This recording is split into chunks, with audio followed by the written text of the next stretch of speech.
right, greetings and welcome into Bettor's Last Stand. Matt here flying solo with you again this week. Don't know where my counterparts are today.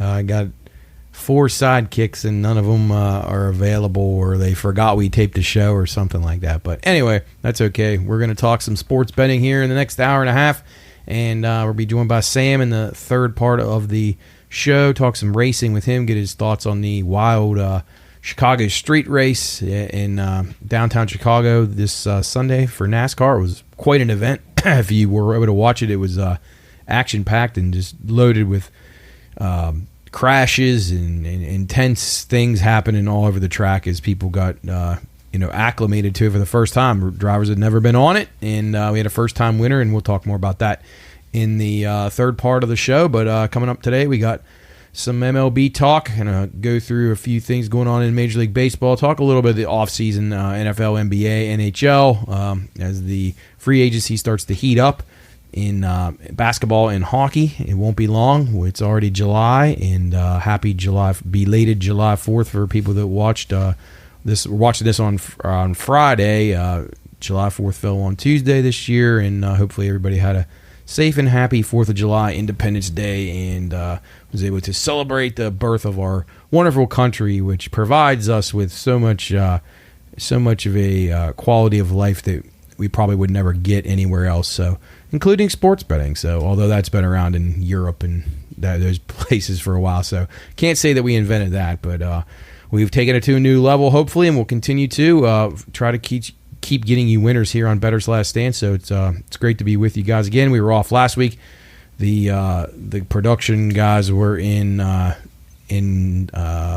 Caribbean somewhere. I don't know, one of the islands, Bahamas, and so forth, on a cruise. So they're back now. I think most of the group has had their vacation for the summer, and we are full steam ahead as we head towards football. I'm assuming once we get a little bit closer to football that these guys will want to start to come on the show and talk about it. But I guess they get bored this time of year, and that's understandable. Not everybody's like me or like some other people out there that actually enjoy the more obscure sports a lot more than the big high eyeball sports like football, which I could do without forever. But anyway, we're going to try to continue to pick you winners here and help you out, as if you follow us on Twitter at the Pine Room Podcast, and then that's BLS_PRP for our Bettor's Last Stand Twitter. You can find them all. They're all pretty much linked. You'll be able to find them at the Pine Room Studios, as well as our YouTube, so you can watch all the replays of all the shows of everything that we've done from start to finish here for the Pine Room. So the Pine Room guys got together on Saturday for a big blowout at Cooley's house, fireworks and this and that, and probably lots of Pine Room Lager drank there. So I think everybody had a good time, and be sure and get your Pine Room Lager. If you haven't got it yet, stop by your local Gumby's or Smoker Friendly, or I don't know what other shops have it, as far as Smith Oil, I know in Warwood has it, few of the other ones, and plenty of bars around here. So be sure to hit up Generations, the Alpha. All the main bars here in Wheeling have the Pine Room Lager, or will be getting the Pine Room Lager. The Warwood Vets got it on tap last week, so as kegs start to run out, I imagine other bars will be switching it in. I know it's in cans over at Abbey's, so thanks to everybody that put the Pine Room Lager in their coolers and under their bars, in their cooling systems for their kegs and everything. So we appreciate that. Be sure and get out there and drink some Pine Room Lagers as you enjoy the remainder of your summer leading up to football season. The Hall of Fame game's just really only a few weeks away, so it won't be long. NFL training camps will be in full force, and we'll have talks about those. We'll get all of our win totals and division winners and things like that. So I gave you a few of those that I really liked early on. So hopefully we'll do all right with those. Last week in the Pine Room, we had a couple of good winners. Sam gave out the obviously F1 with Max Verstappen. Nothing too crazy about that one. NASCAR was upside down this week, so it's really hard to pick anything.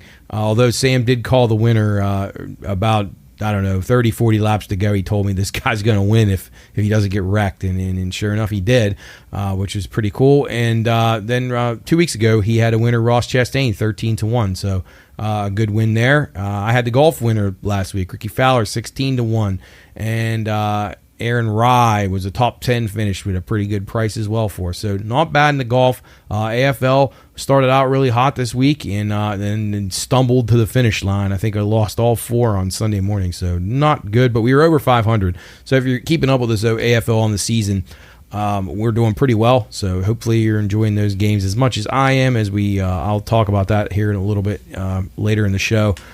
Give you the rundown of this week's AFL and what to expect, some of the bets maybe that I'm looking at for the remainder of the season. All right, so let's shift over to baseball. The Angels, a terrible 24 to 48 hour period for them as they go from being in a playoff spot to losing their 2 best players, actually their 3 best hitters, their best player, their second best player. Mike Trout goes out first. Then Ohtani gets a blister last night. I don't know if he'll be able to hit, but he can't pitch. And then Anthony Rendon as well, who really hasn't done a whole lot, but he's supposed to be a good hitter. He used to be. Anyway, the Angels a mess right now. Could be serious fade material for the Angels. So keep an eye on that. Keep your radar up as we head in. We're down here to the All-Star break. Coming on Sunday, you have the final game of the pre-All-Star Sunday. Sunday's card is the final day before the All-Star break. So take a little bit of stock here. Start to evaluate. Try to maybe take a few shots with some teams to make or miss the playoffs. This is the time to do it. Maybe take a hunch and it pays off right now. I think the Angels right now, minus 190 to miss the playoffs, is probably going to keep going up. But if you wanted to get in on it, I would hurry up. I think they're done. I think they probably need to be sellers. And whether or not their administration wants to do that, they may not have a choice. So I think the Angels will be a team that I'll be fading for sure. So the Phillies, switch to a team that has been playing well. The Phillies are playing very well right now.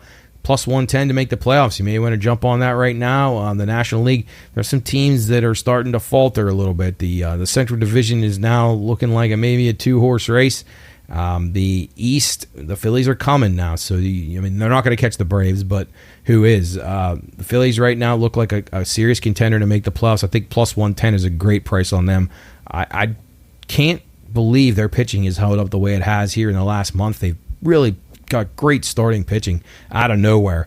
Guys that they've just got off the scrap heap that are throwing way, way, way above where they usually would be at this point of their career. And shout out to the Phillies. They're playing well right now. That may change in a week or two, but if you like the Phillies, I think get in on them now, because if they keep winning, this is going to drop quickly. So they're plus 110 to make the playoffs. I'd recommend a bet there. If you think the Reds are for real, they're still plus 250 to make the playoffs. They only have to win the Central, which really isn't a challenging division. The Cubs, the Cubs are just a little bit early to the party for themselves. They're on the cusp of turning their franchise back into a winner.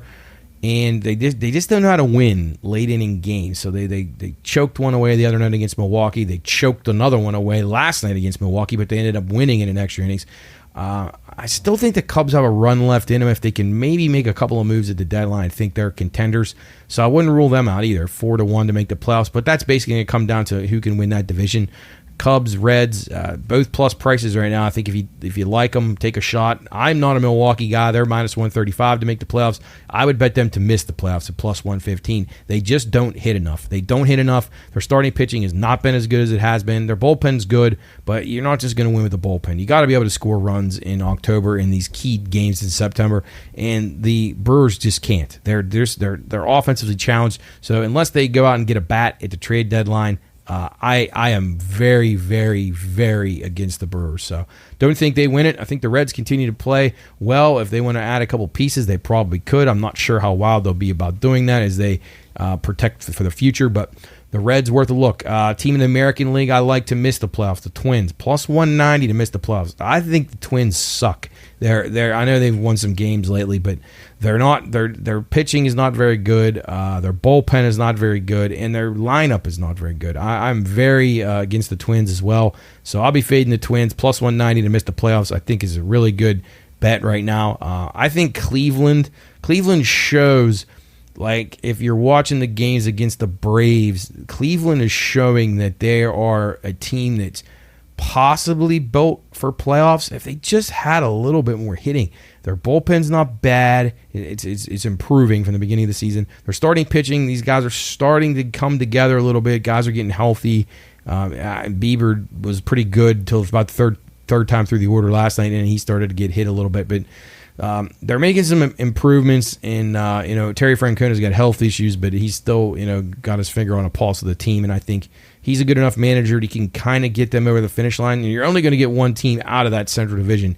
And I have much more faith in Cleveland, even though their hitting is just so poor. If they could just add one bat, they could really help themselves out. But I'll take my shot with Cleveland against the Twins. I think the Twins are they're pretend. So I'll be fading them. So on the other side of that, so if I like the Twins at plus 190 to miss the playoffs, the Guardians right now plus 235, the Indians, which I prefer to call them, the Indians plus 235 to make the playoffs. So if you like that, if you have a strong opinion on that, go ahead and fire it out, because you're going to get one of those two teams is probably getting in the playoffs. So you're either going to get a good price on whichever one you think is the likely. Right now, the Twins are minus 220 to make the playoffs. That is an insane bet.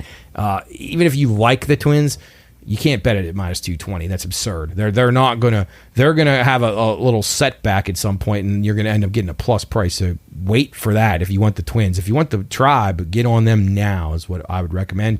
In the NL East, as I mentioned, the Phillies plus 110. I think they're the team to possibly get in there ahead of the Marlins and the Mets and the Nationals. Obviously, I think the Marlins, they got good pitching.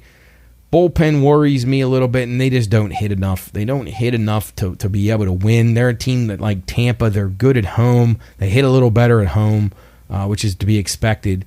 Indoor ballpark, they're very used to it, sight lines and everything. So Marlins, a team I think could fade a touch. If they have one starter or something go down, I think they're in trouble. They just don't have a good enough lineup to be able to overcome that. I would take maybe a little nibble on the Marlins to miss the playoffs at plus 115.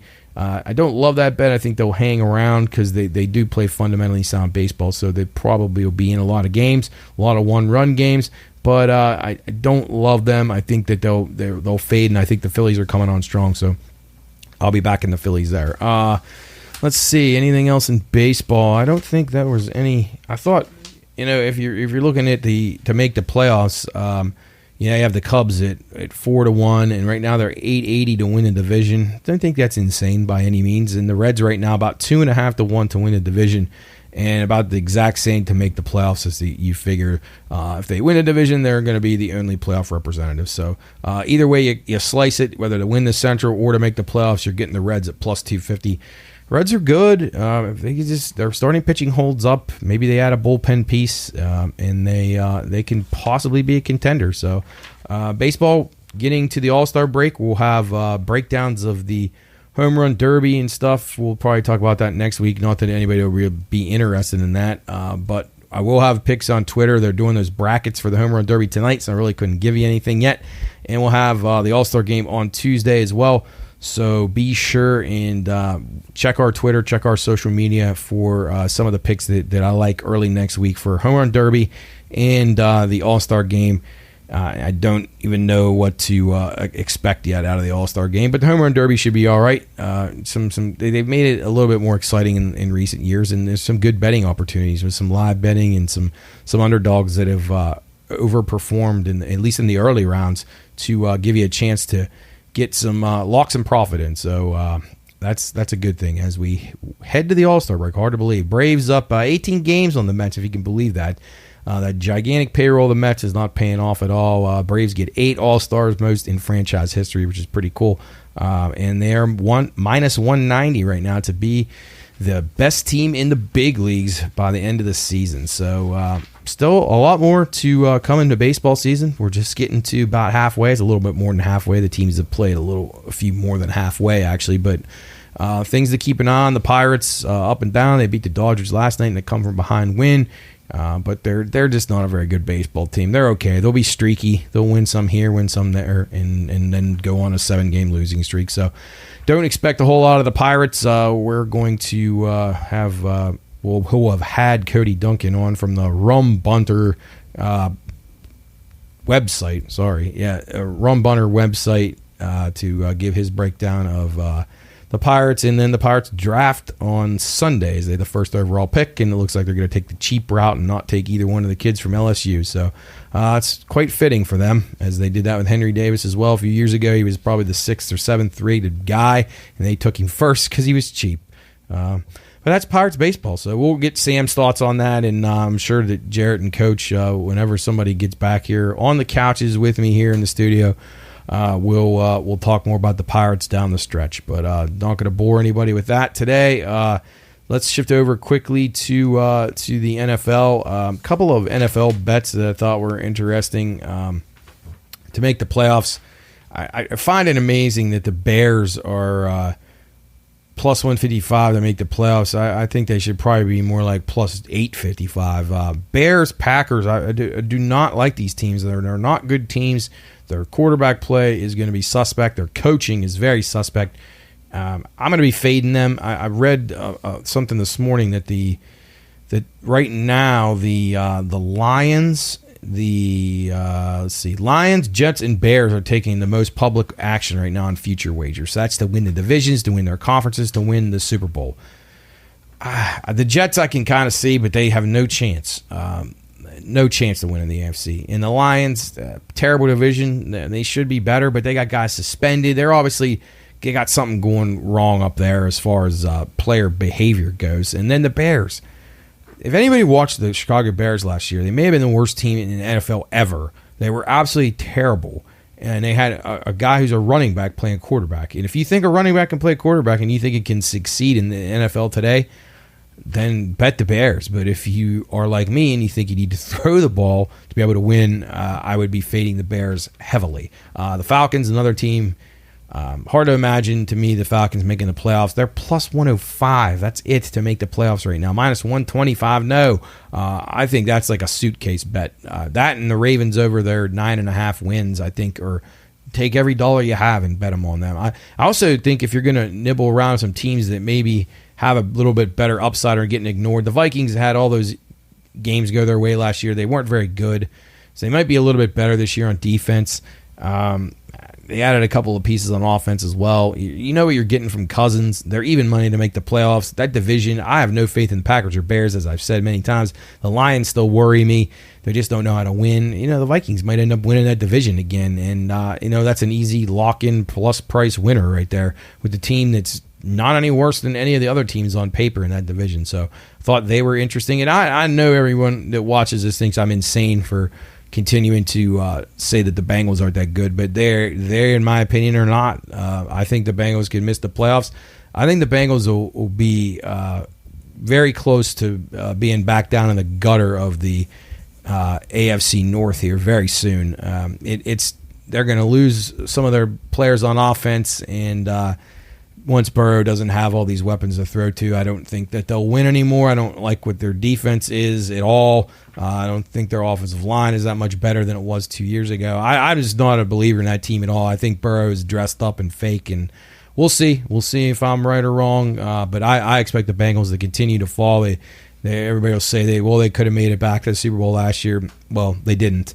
And it was a miracle they beat the Chiefs the year before that too. So however you want to cut it, they were very fortunate in that game. And I don't think that team's very good, and I would pick them to finish in last place in the AFC North because the Ravens and the Browns are both going to be very good, and the Steelers are better coached, and they're just a better franchise than the Bengals. So again, we'll see what happens. But I think the Bengals right now nearly $3 to miss the playoffs. I think is a bet that's worth taking.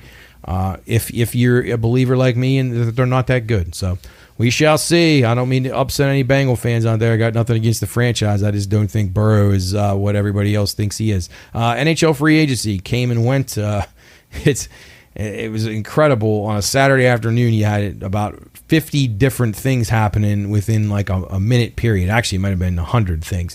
Guys signing, guys leaving, guys getting bought out. It was quite incredible.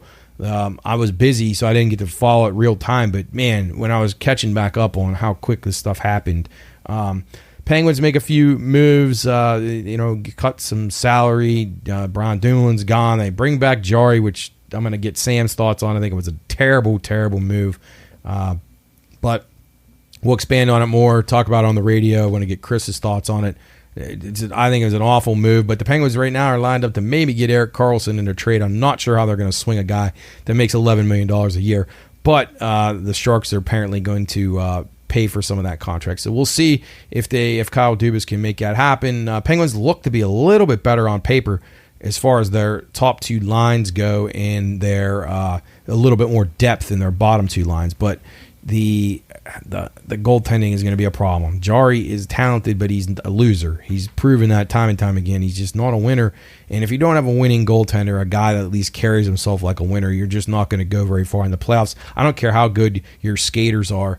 If you don't have a goalie that's at least stable in the net, you will not win. And he showed against the Islanders he is not stable. And for the franchise to gamble on a guy like that, regardless of talent, was a big mistake. There was other avenues to explore there. And the NHL, there's not that many good goaltenders. So overpaying a guy who's a mental mess is not what I would consider to be a good move. But we shall see. Penguins will see. Well, I mean, if they continue to make some moves, it sounds like they're going to be aggressive in some exploring some trades. So hopefully they do. Looks like they'll be a little bit better, but I don't see them being more than a fringe playoff team with a goaltending situation. If they get Karlsson, I mean, their firepower then it about triples, so that's a good thing. So we could see a little bit of an improvement, but teams in their division in the Eastern Conference are getting better. So you gotta be on guard for that, because the teams in the Atlantic Division that are vastly improving. The Red Wings,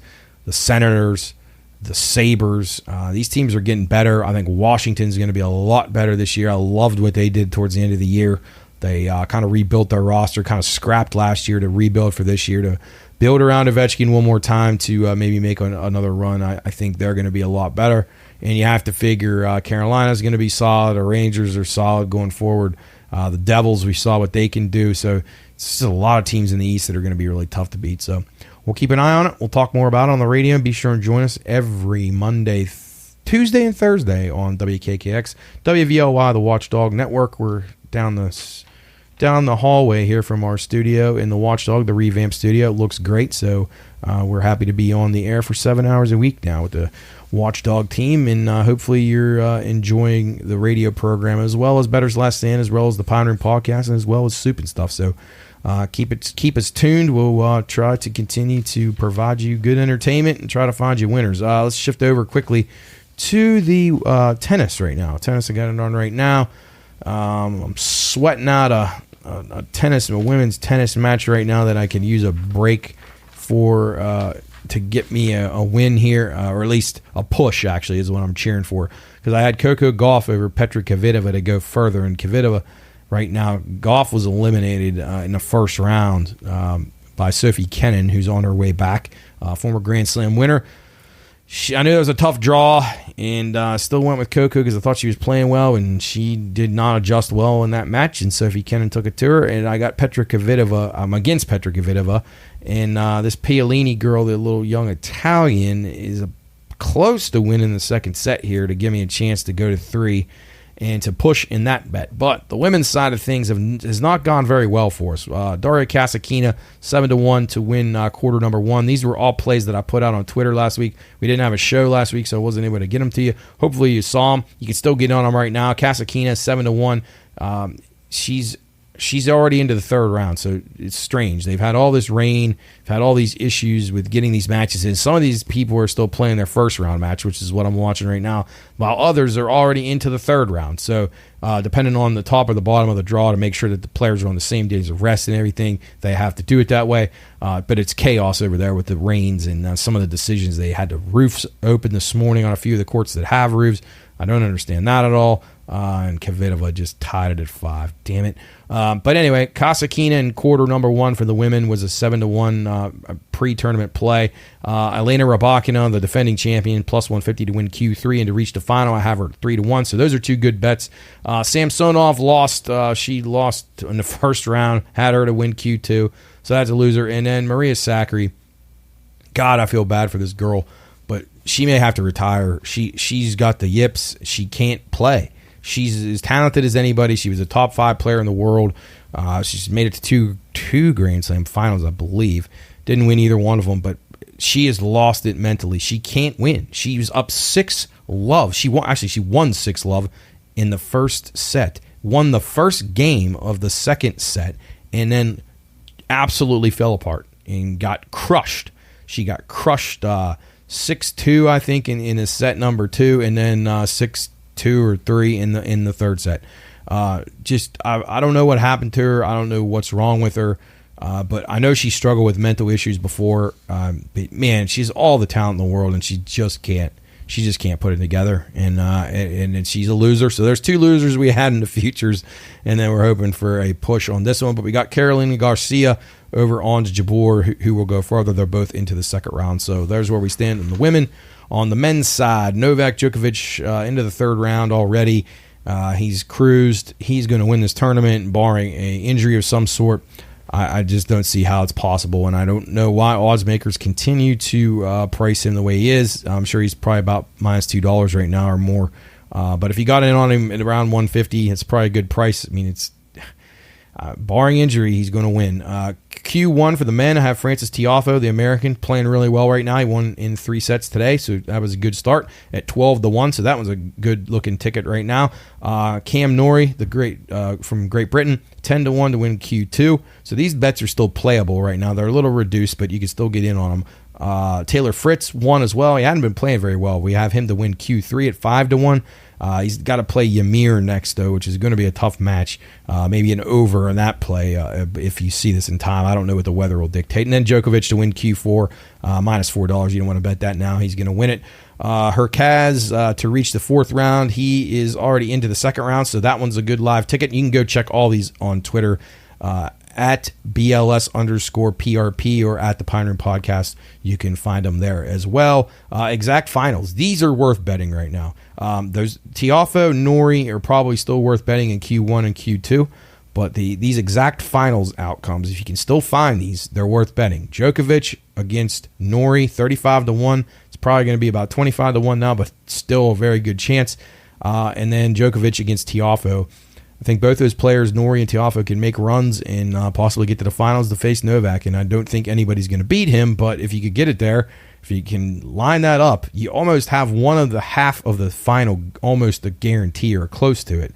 I don't like Alcaraz on grass. I think he's beatable. So Djokovic, barring an injury, as I keep saying, is going to make to the final. So if you can just pair up the next guy with him who's not one of the top 2 or 3 dudes, you're gonna get paid. So look for that angle. I think it's worth taking. Women's wise, I think Rybakina is going to be strong, and she's going to be tough to beat. Her and Iga are going to be hard. Beatrice Haddad-Maia, who's been playing great. I didn't back her because I don't like her grass play, but she's playing really good. She had another nice win. She's rolling with some confidence right now, and if you think she's as good as I think she'll be, she may be worth a look here in some upcoming matches. And Sloane Stephens playing really good, and Madison Keys, both Americans, playing really well right now, so maybe take a look at both of them over the weekend if they survive. The Americans are playing really good tennis right now, and they're doing well on grass. Tiafoe, Fritz, Tommy Paul is another guy I'll be backing in some matches. So we'll take a better look at Wimbledon next week as we get things stabilized. It's hard for me to give any match predictions right now because I don't know who's playing when. I have had bets that are still live right now that I bet on Monday morning, so it's the weather. We're a victim of the weather, so we shall see. But a great couple of weeks of tennis here as Wimbledon heats up. You get a bunch of tennis in a compact amount of time, and if you have DirecTV, be sure and go on that Tennis Mix channel 205. You get 6 matches at one time. It's really, really great, and I urge anybody to watch that stuff. It is as good as it gets, and very refreshing to see the competitiveness of these tennis players and how good they really are. And we can have the debate to the end of time, but tennis might be the most impressive athletes of any sport out there. Djokovic, best of all time, and he might be one of the best athletes of all time. Anyway, we're going to take a break here on Bettor's Last Stand. We're going to come back. We're going to talk a little bit of the CFL, the horribly bad field of the John Deere Classic, some Big 3 basketball, something that intrigues me. Give you a little AFL recap, and then we're going to go through some of the industry news and notes, as well as a terribly bad beat. If you had it on Friday, you're probably still sick from it. It's Bettor's Last Stand here from the Pine Room Studios. We'll be right back. Reminder, Bettor's Last Stand is for informational and entertainment purposes only. All wagering activity should only be conducted by those 21 years of age or older and within the confines of federal, state, and local law. If you or someone you know has a gambling problem, contact 1-800-GAMBLER. That's 1-800-426-2537. You're watching Bettor's Last Stand.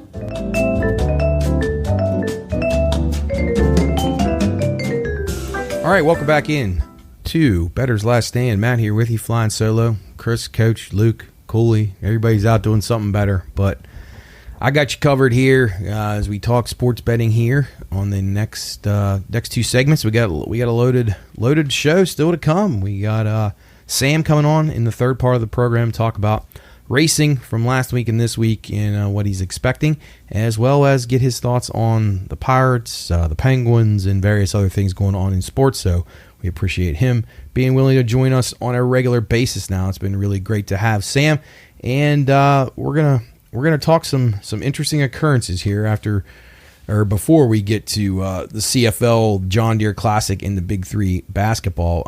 If you had this bad beat on Friday, I feel for you. I actually came out on the right end of this because I had the Reds. But if you're watching this game, Padres and Reds on Friday afternoon, it was a late afternoon start, I believe. It really had a lot of everything. The under 10.5. If you had the under 10.5, you have to still be sick to your stomach, or you vomited up everything that you've eaten over the 4th of July weekend. 10.5, as I said, was the total. The Reds are leading 2-1 in the top of the 9th. The Padres tied it up at 2. And then it goes to the 10th inning. Obviously, the Reds got nothing in the bottom of the 9th. So it's 2-2 going to the top of the 10th. And I do think, and Coach and I were talking about this before. I don't know if we talked about it on this show. I think that the visiting teams has an advantage with the ghost runner, the guy on second to start the extra innings. I think getting that lead is putting pressure on the other team. And it gives your pitcher a little bit more, freedom to maybe nibble a little bit, miss a little. He just having a lead is you pitch differently, and I'm starting to see. I really, really like the visiting team in extra innings. I don't know. Somebody somewhere's got to do a data report on it, and if I had the time, I would go back through and see what the records are. Maybe I'm wrong. Maybe I'm way off on it, but man, it sure seems to me like the visiting team has a serious advantage if they can push across a run or two in the top of the 10th inning, and it bears itself out. But it didn't actually happen here, strangely enough. It did, but it didn't matter. The home team was good enough to overcome it. So anyway, back to it. 2-2 top 10.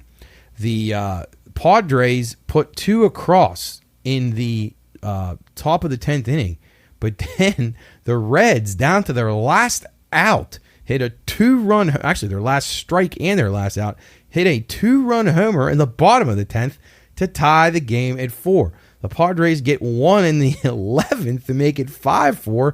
Then the Reds tie it 5-5 in the bottom of the 11th, and then had a man on first or second, I think, and they hit a walk-off 2-run homer in the bottom of the 11th. The final score, 7-5. If you had under 10.5, you could have had the game put to bed a couple of times.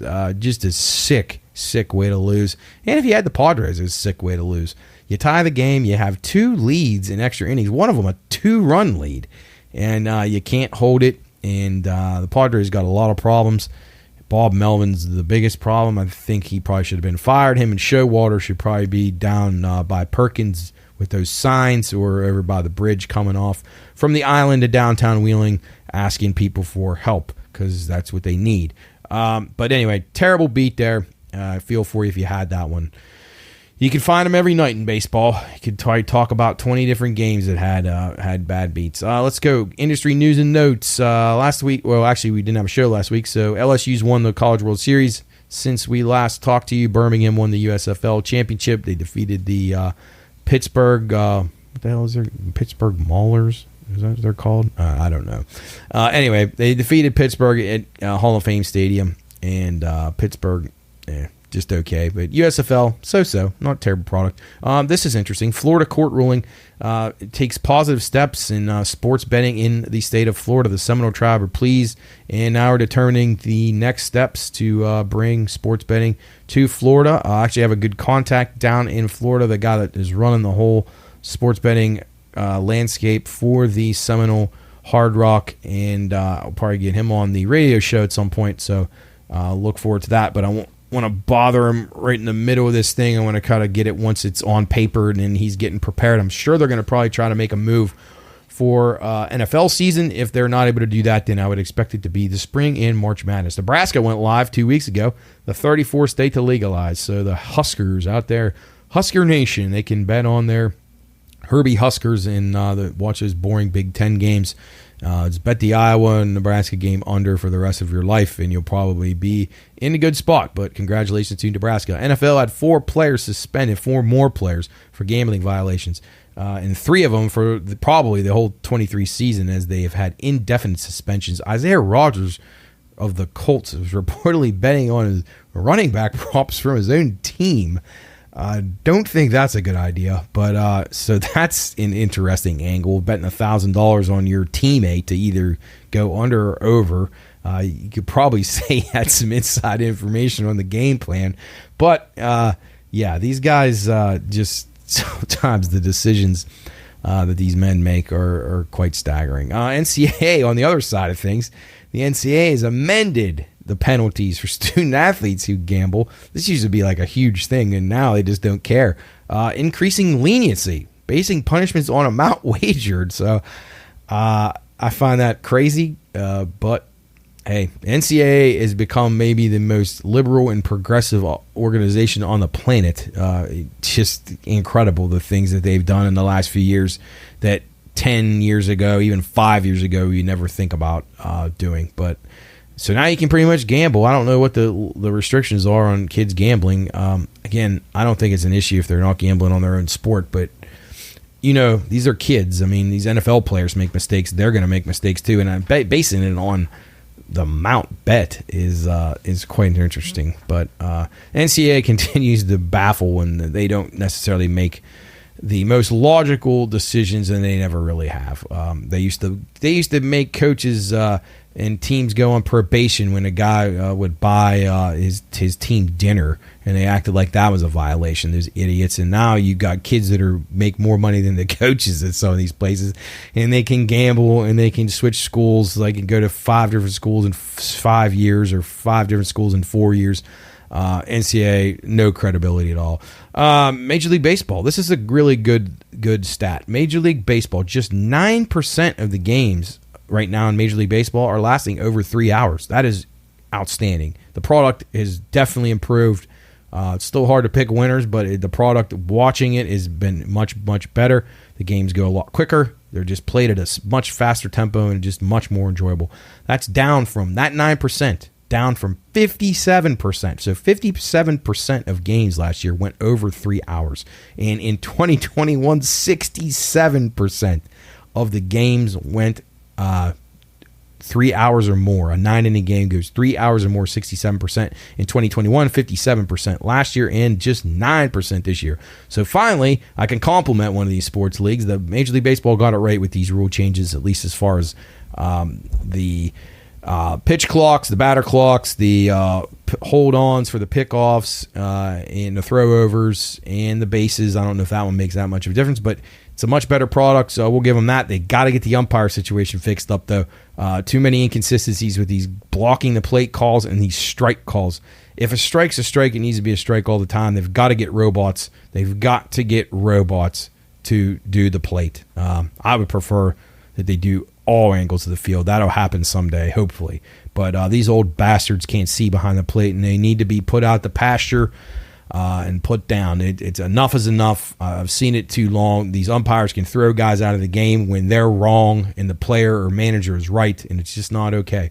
According to Fangraphs, the Pirates have just a 4% chance to make the playoffs. Fangraphs is a baseball analytics site. Really good stuff. Paul Spohr and some of those guys do awesome work. But yeah, Pirates 4% chance. Only the Rockies and Nationals have a worse percentage in the National League, and they're both almost near zero. MLB run differential. These are interesting numbers. So as of Monday, the AL East, definitely the best division, plus 245. So they've scored 245 more runs than their opponents. NL West, plus 33. NL East, plus 32. AL West, plus 23. And then here you go down to the worst of the worst. NL Central, minus 76. And you think that's bad. Go over to the AL Central, minus 257. Teams in that division have been outscored by 257 runs. That is just appalling. And as we were talked about earlier, I don't think the Twins are very good. Obviously, the Tigers and the Royals. I mean, these are some really, really bad baseball teams. Cleveland's not much better than any of them either. But, yeah, so just horrible. The two Central divisions really shouldn't even deserve a team to get in the playoffs, but they're going to, and we shall hopefully benefit from that in some capacity. Nathan's hot dog eating contest yesterday at Coney Island. Joey Chestnut and Mickey Sudo defending their titles. Chestnut stayed way under those. 62 dogs. Total was around 73 and a half, 71 right before it went off. It was a lightning delay, which you wouldn't expect. But they got the job done. He gets his 16th title. Mickey Sudo, 839. She was under hers as well, 43 and a half for her. Yeah, the delay and stuff probably messed them up a little bit. So, but kudos to them. They're athletes. They do incredible work. I don't know how they do it. They're better at DraftKings, but $2,000 on Chestnut to win $50. So he won his $50, but quite a steep investment there. Yeah. So, and then just betting tips. We don't talk a lot about WNBA here. If you follow it and you track it, you can find some winners, but we don't see a ton of interest in it. So if there's something you want me to start talking about more, please email the show, contact at thepineroompodcast.com, or shoot us a message on social media at the Pine Room Studios, at the Pine Room Podcast, BLS_PRP on Twitter, whatever you prefer. But keep an eye on the Las Vegas Aces right now. They're 15-1. No question they're the best team in the league. The Liberty are pretty good. The Mystics are okay, but they're only 9-7 against the spread. So their spreads are getting out of control. They're 10-6 to the over. The public is all over the Aces. They've been jumping on them, pushing those numbers up. You know, if they're laying 12.5 and ends up going off of 15.5, 16, just be aware of this. If you're not getting in on the Aces early on, I would recommend taking the other side. You can get some value. You can also come back and play the Aces in play if you find places that have WNBA in play, which isn't every book, so you got to hunt around for that.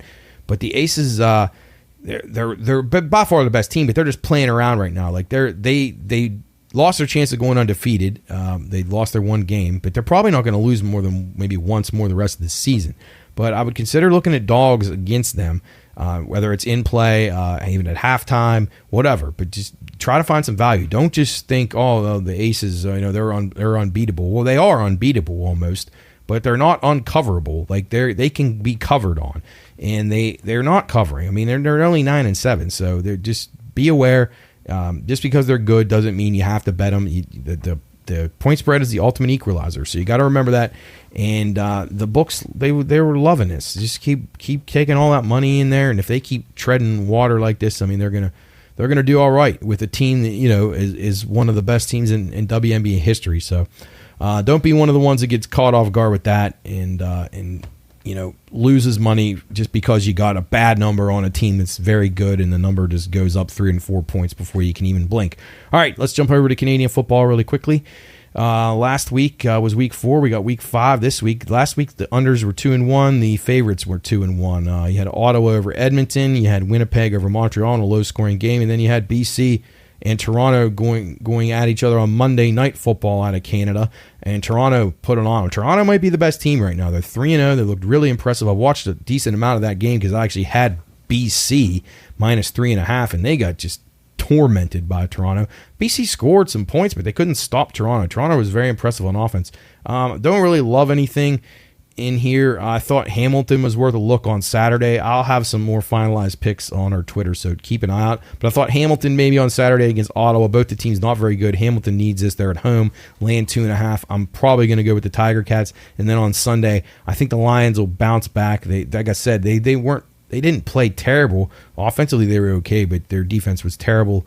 and they'll host the Alouettes. So Montreal, they don't impress me. They got beat 17-3 by Winnipeg, which ironically Winnipeg has struggled to score in the last couple of games, which is odd because they have a high-powered offense with Caleres. They're laying 8.5 this week on Friday night against Calgary. The total 46.5. Gonna sit that one out. I want to take Winnipeg, but I can't lay 8.5 with them. So I'm a little concerned. I want to bet the over to think their offense will get back on track, but I can't make that play either. I'm going to look at this a little bit more, watch the number, and have a few picks for you on the weekend, posted on the Instagram and the Twitter page. So keep your eye out for that. Saturday's game, Ottawa at Hamilton. As I mentioned, Hamilton minus 2.5. Total 43.5. The Tiger Cats at home. I like them to get the job done. I'll be taking them minus the 2.5. Play them on the money line too if you prefer that, in case they would win by 1 or 2. Montreal, BC on Sunday night. That's on CBS Sports Network. BC 7.5 point favorites. The total 45. I want to try to get BC around 6.5 or 7, but it opened to 7.5, so really can't do much about that. Hopefully you get a little buyback on Montreal and you can get in on a little bit better number. But I'll go with the Lions if I absolutely have to make a pick on the CFL games this week. But CFL is good. It's nice to have. It's a solid league for sure. Well, good players and well coached teams. Okay, let's go over to golf now. Horrible field here in the John Deere Classic. You're not really going to be getting anything. You can get some of these guys in play Friday. The tournament have already been started. So some of the guys that I think are contenders. Ludwig Aberg, this young kid, he's really good. He's 20-1. That price isn't great, but keep an eye on him for the weekend. He's going to end up being a good player on the tour here, as he's not even a full-time pro yet. Sepp Straka, 50-1, trying to play his way into the Ryder Cup team possibly, which is surprising. Mark Hubbard at 60-1, I think, is a contender. Eric Cole's been playing great stretch of golf over the past few months. He's 30-1. Take a look at him. Dylan Wu, last week I had him given out. He was the first-round leader, and he just tanked. He didn't even finish in the top 40, so not a good performance on the weekend by him, but he's 60-1. That is Dylan Wu. Ches Reedy, 60-1 as well, and then Adam Schenk at 25-1. Those will be some of the golfers I'll be getting involved with. Take a look at them, see if you have any can find some value going into the weekend, as they've already played Thursday.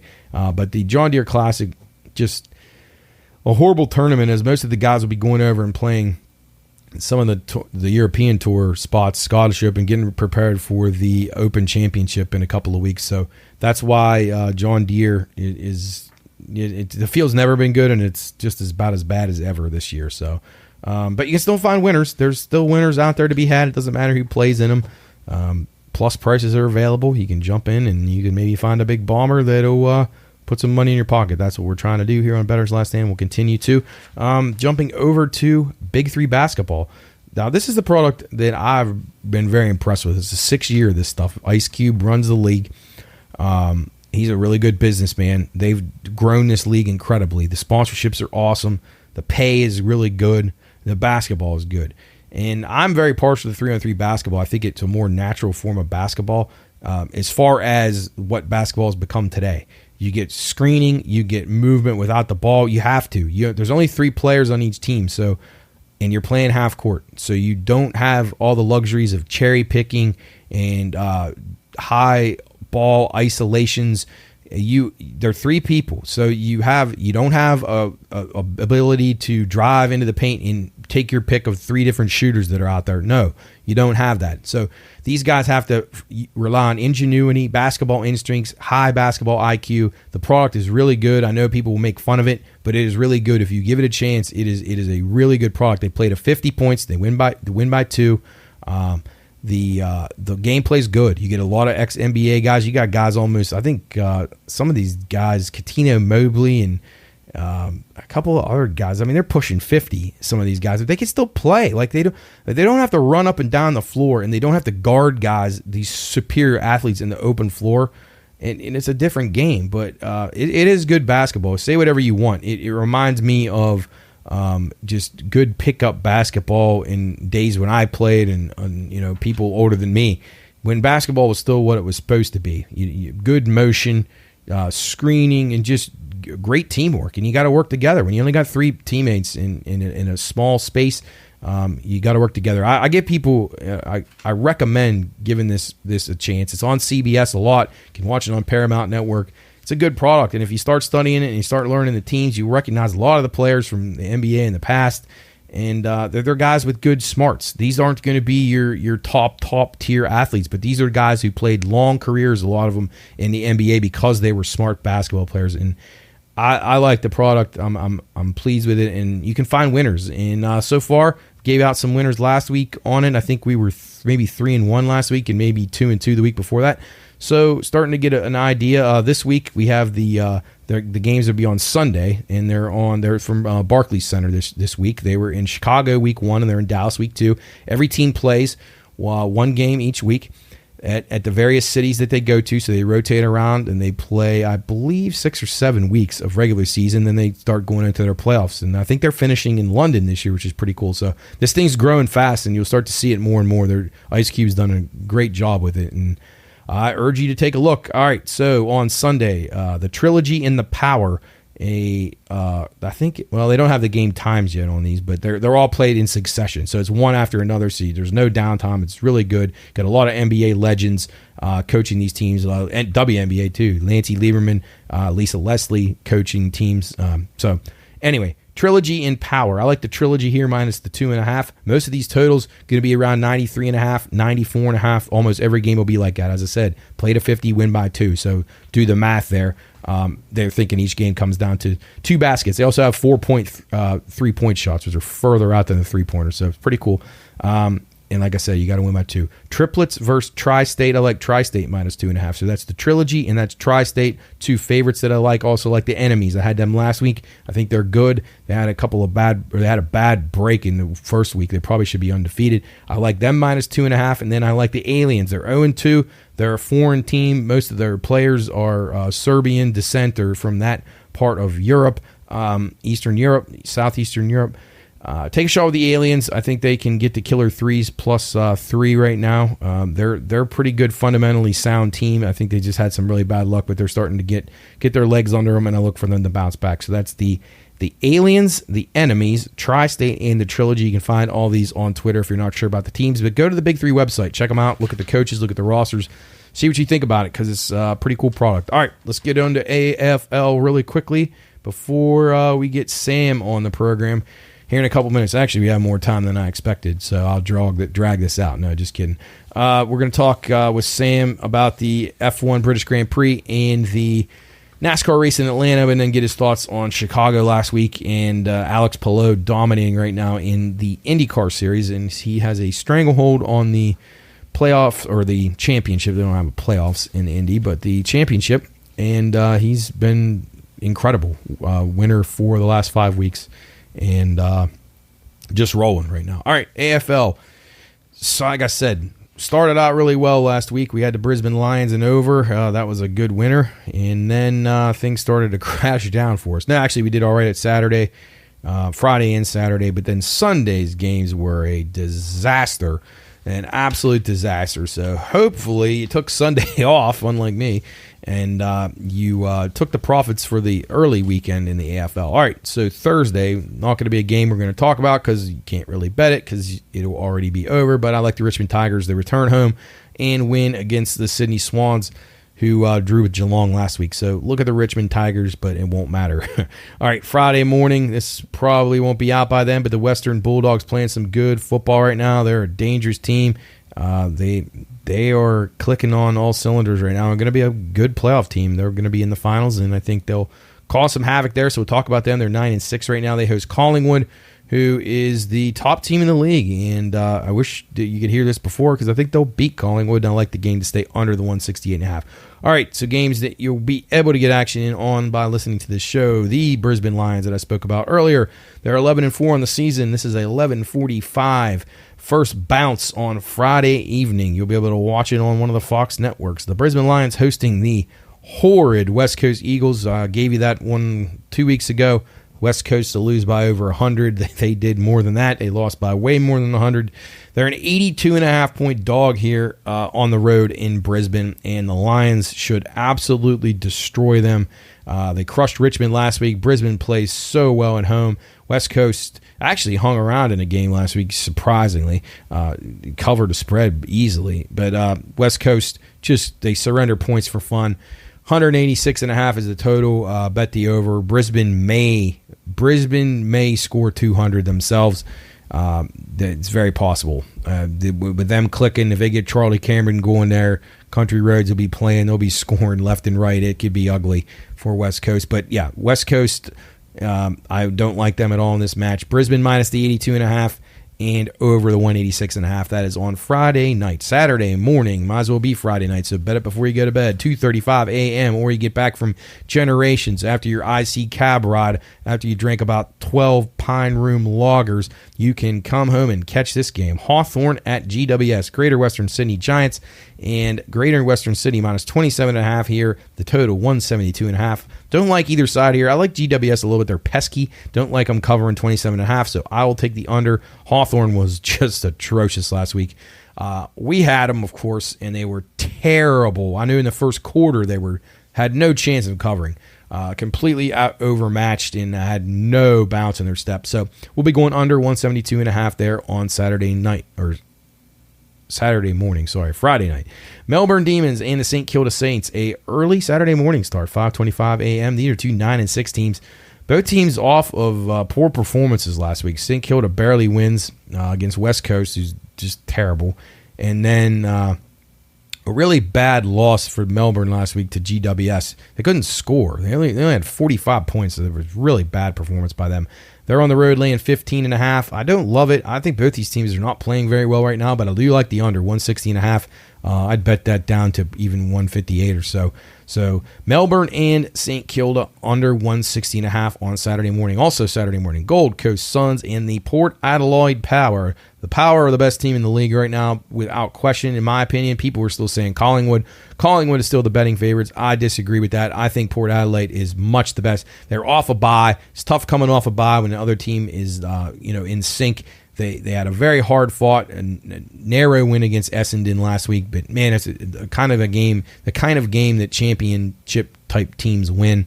I think the Power are right now by far the best team in the league. They're laying 30.5 at home here against Gold Coast. Gold Coast can't win 2 in a row.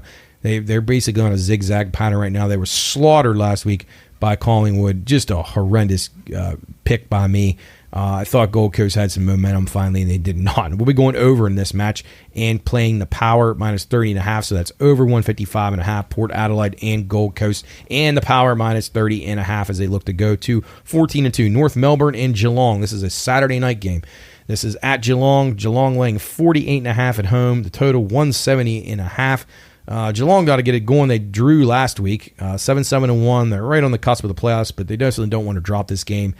48.5 is a lot of points. I'd lean towards playing Geelong, but they just haven't seemed interested in the last few matches, so I'd be a little leery about that. They should win the game for fun if they want to, but if Jeremy Cameron's not back and they're not focused, they got Patrick Dangerfield back last week off injury, so that helped them, but they just don't seem to have it. But I will be going over here. I think North Melbourne can be pesky, and Geelong's defense has been really bad for most of the season. So over 170.5 is the strongest play there, and a slight lean to Geelong laying the 48.5. But, man, that's a lot of points even at home. Sunday morning, a late Saturday, really. You're coming back from the bar again. Adelaide at Essendon. Essendon minus 2.5, total 175.5. The Bombers are a pesky team. They played Port Adelaide to the wire last week. Very, very, like a moral victory for them. This is a huge game for them. They're kind of right in the spot where they would probably be thinking, if we can win this match, we're going to make the finals, meaning the playoffs, the top 8. So them and Adelaide both 8-7. So I like the Bombers here. I think they're good. They're a sneaky team to me. I like their defense. I think they play pretty well through the middle of the park. So I'm on the Bombers minus the 2.5, and I will be under the 175.5 as they host Adelaide. So that's the Bombers and under 175.5. Final game of the week, 2:40 a.m. Saturday evening, actually Sunday morning, Saturday evening. Carlton, the Blues, and the Fremantle Dockers. Both these teams have been underachievers. Two teams I'm not wowed about in any capacity. Fremantle 7.5-point home favorites. 160.5 is the total as they host the Blues of Carlton. Only play I could recommend here is under 160.5. Don't like these teams. Fremantle lost the Western last week. They didn't really blow it, but the fourth quarter they were just terrible. And then Carleton massacred Hawthorne, so they basically had an off week. So I don't expect them to be very sharp when they play a little bit better of an opponent, so we'll go with the under there. And that will do it for the AFL. We're going to get ready and get Sammy on here in the final segment of the program. I hope you're enjoying the Bettor's Last Stand and what we have to offer. And like I said, be sure and check out our radio program every Monday from 2 to 3. And then we got Tuesday and Thursday from noon to 3. Myself, Jubb, Jarrett, Coach, most of the time. Chris was in with us last Thursday as the guys were out of town. So it was me, Chris, and Coach. And we had a good show. We have had some really good guests on there in the recent weeks. We're going to have some more good guests. Got some interesting people, not just sports related, other entities and people from different walks of life. And if you watch our podcast, you know we don't just talk about sports. Actually, we do very little talking about sports, but that's a good thing. If you want sports, you come here, you can go on the radio. We got sports, we got you covered from all angles, but we try to mix it up, keep everybody interested. If you have thoughts, comments, observations, hit us social media at the Pine Room Podcast, at the Pine Room Studios. Contact at thepineroompodcast.com. Be sure and get that Pine Room Lager all over Wheeling. Be sure and get out the Generations. Get that Pine Room Burger. And I'm sure we'll have some other thing going on before too long as Soup continues to just do incredible work for the group, coming up with all these incredible ideas. Check out the Pine Room Shop as well. Get your Pine Room merchandise. Never too early to start shopping for Christmas. Thepineroomshop.com is where you can find it. Get all your stuff from Dan from Slobovia t-shirts to pretty much anything. Pine Room Podcast, flip-flops. We got it all right there. Jubb does a wonderful job. So, you had a rough day at the office, huh? Or work site, maybe. Maybe the relationship's on the rocks. Don't be afraid to drown yours in a few Pine Room lagers. Just be sure. Call our friends at IC Cab. They'll get you home safe and sound. 304-232-1313. Again, had a rough day. Wife left you. Girlfriend left you. Lost all your bets. Whatever it is, you're out of Generations. Whacking down a few too many. Be sure and get your cab arranged with IC Cab. They won't let you down. ICCab.com. You can check them out there, or you can go and give them a call. 304-232-1313. That's IC Cab. Great sponsor of the Pine Room Podcast, Pine Room Radio Show on the Watchdog, all that stuff. So we thank them, the official cab company of George Kettlewell. So you can't go wrong with that. They do a great job. So if you're having a rough time, or you just want to get home safe and want to be smart about it, and you're out partying and celebrating and doing whatever it is, winning, be sure and get in touch with IC Cab. So we thank them for their sponsorship, and we'll continue to go outside and look around, and you'll see an IC Cab on every corner like we do here every day. So that's going to do it for the second segment of Bettor's Last Stand. We'll be back with segment number 3, featuring Sam from Upper St. Clair as we talk racing and various other things going on in the world of sports. This is Bettor's Last Stand from the Pine Room Studios, and we will be right back. Reminder, Bettor's Last Stand is for informational and entertainment purposes only. All wagering activity should only be conducted by those 21 years of age or older and within the confines of federal, state, and local law. If you or someone you know has a gambling problem, contact 1-800-GAMBLER. That's 1-800-426-2537. You're watching Bettor's Last Stand.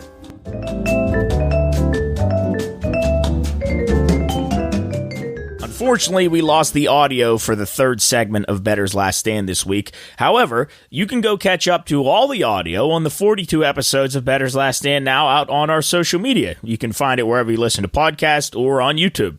You can watch it or listen. And we have 64 episodes of the Pine Room Podcast that you can go check out, listen to, or watch. That's on anywhere you find podcasts or YouTube itself. And then 10 episodes of Soup and Stuff, all kinds of things you can go watch on YouTube. Over 184 videos on YouTube. Or you can go listen to wherever we have these, on wherever you can find podcasts. So for me, Jubb, the creative director here at the Pine Room Studios, thank you for listening to Bettor's Last Stand. And you'll see Matt and maybe myself and then some other guests next week. And because Matt couldn't do it because of our audio, I'll say it for you guys. Good luck with your bets, and we'll see you here next time on Bettor's Last Stand.